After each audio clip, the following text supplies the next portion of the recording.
नमस्कार. महाराष्ट्रातील विविध क्षेत्रातील बातम्या झटपट आपल्या मोबाईलवर पाहण्यासाठी लगेचच सबस्क्राइब करा राष्ट्रशक्ती लाईव्ह न्यूज आणि सोबत बेल आयकॉन प्रेस करायला विसरू नका. ठिकाणी पॉइंट ऑफ इन्फॉर्मेशन द्वारे एक अत्यंत महत्त्वाचा मुद्दा प्रस्तुत करायचा आहे. अध्यक्ष महोदय, महत्वाचं आहे का? अगदी 2 मिनिटात मांडतो. अध्यक्ष, महत्वाचं आहे का? अतिशय महत्त्वाचं आहे. अध्यक्ष महोदय, बोला बोला बोला 2 मिनिटात बोला. सांताक्रुज पोलीस स्टेशन मध्ये 27 तारखेला अजय पनवेलकर यांनी एक तक्रार नोंदवली. त्यांच्या मोबाईलवर फिरत फिरत एक व्हिडिओ क्लिप व्हायरल झाली. ती व्हायरल झालेली क्लिप घेऊन ते सांताक्रुज पोलीस स्टेशनला पोहोचले. अध्यक्ष महोदय, काय होतं या व्हायरल क्लिप मध्ये? व्हायरल क्लिपचा जर मजकूर जर आपण ऐकला तर पूर्णपणे महाराष्ट्रामध्ये जातीवाद कसा पसरेल एक फार मोठं षडयंत्र त्या व्हायरल व्हिडिओच्या माध्यमातून समोर आलंय. काय व्हिडिओमध्ये म्हटलं गेलंय की एक कोणीतरी इसम स्वतःच्या मांडीवर पहलवानासारखा हात मारतो आणि म्हणतो देवेंद्र फडणवीसला या महाराष्ट्राच्या मातीत आम्ही गाडणार.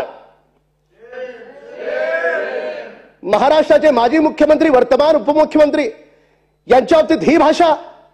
कोण आहे इसम? पुढे जाऊन म्हणतो फडणवीस तू कितीही RSSचा, पुढचा शब्द मला उच्चारता येणार नाही, अतिशय घाणेरड्या प्रकारची शिवी या ठिकाणी वापरली आहे. पुढे म्हणतो की देवेंद्र फडणवीस सारखे 3 मिनिटात महाराष्ट्रातले अख्खे ब्राह्मण आम्ही संपवून टाकू. काय वाद करायचा आहे तुम्हाला? कोणाला पसरवायचा जातीवाद? ब्राह्मण संपवायला निघालात तुम्ही. कोणाला वाचवायचंय? पुढे जाऊन म्हणतात की आमच्यावर काय गुन्हे नोंद करायचे ते करा. हा मराठ्यांचा महाराष्ट्र आहे आणि मराठेच राज्य करणार. अध्यक्ष महोदय, मी स्वतः मराठा आहे.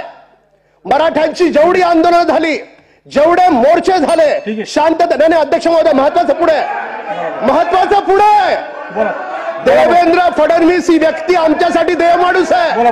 अध्यक्ष महोदय, आमच्या फडणवीस साहेबांबद्दल जर कुणी असं बोलणार असेल, हा इसम कोण आहे?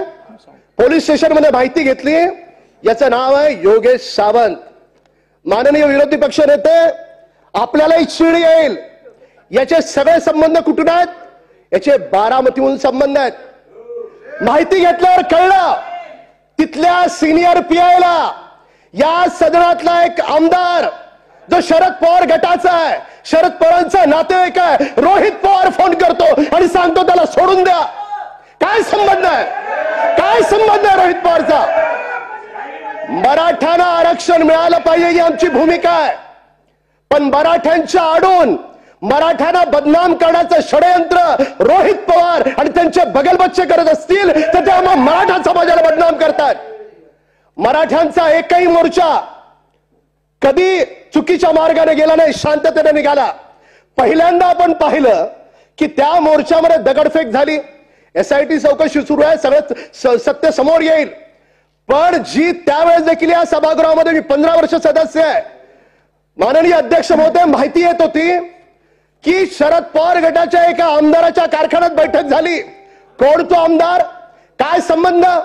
कुणी दगड पुरवायचे, कुणी ते दगड मारायचे, मारल्याच्या नंतर मराठा समाज कसा बदनाम होईल हे सगळं षडयंत्र रचलं गेलं. अध्यक्ष महोदय, अध्यक्ष महोदय, अध्यक्ष महोदय, अध्यक्ष महोदय द्यावं लागेल. अध्यक्ष महोदय, अध्यक्ष महोदय, साधा मुद्दा नाहीये. अध्यक्ष महोदय, अध्यक्ष महोदय, अध्यक्ष महोदय, अध्यक्ष महोदय, Rohit Pawar point of information बोलता येत नाही. रोहित पवार पॉइंट ऑफ इन्फॉर्मेशनवर बोलता येत नाही. मी नोंद घेतली, मी निर्देश देतो. अरे विरोधी